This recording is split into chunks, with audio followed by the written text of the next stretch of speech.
magic really does exist, but it's not often how we think of it. When we think of magic, we think of, well, Harry Potter.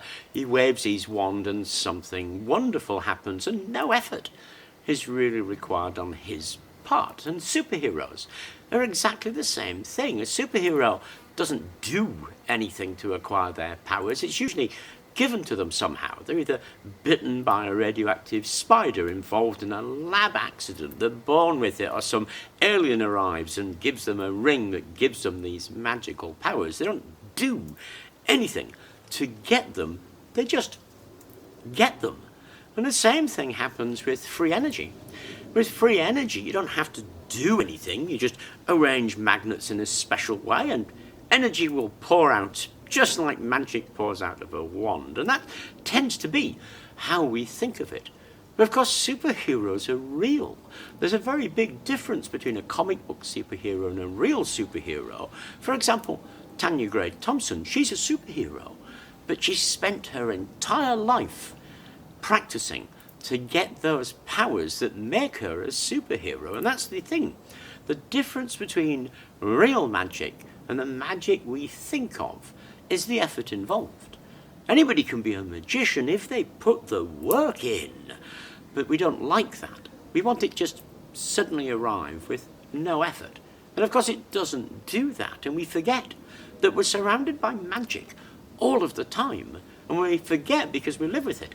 How magical is it to flip a switch and a light comes on, or your house gets warm, or you get entertainment for hours on end that you can sit and enjoy?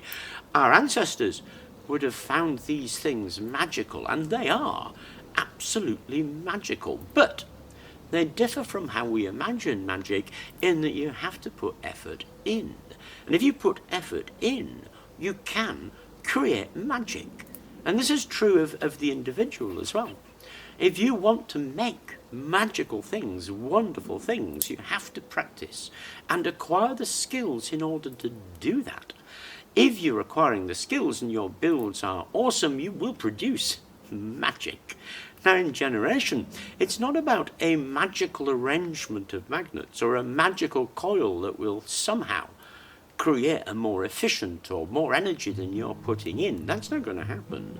The way you improve something like a generator is to practice your engineering skills. If you engineer something beautifully, you can get 99.5% efficiency out of this machine. And so to me, we still have magicians. We just call them engineers. And the difference between how we think of magic and what magic really is just down to the effort that people put in, either to acquire those personal skills, to acquire those personal abilities, or to acquire the ability to create something, because the two things that human beings have that sets us apart and makes us amazing creatures are our minds and our hands. And if we practice, put effort in, we can use our minds to imagine, and we can use our hands to create real magic. And there are people doing that all of the time, and we trip over it all of the time, and we think to ourselves, there's no magic in the world. There's magic all around us. And as you practice and acquire these skills, inventions and ideas that you never thought of before will come to your mind, because thinking and doing are the same thing. They support each other. So we can all be magicians. We just have to put the effort in.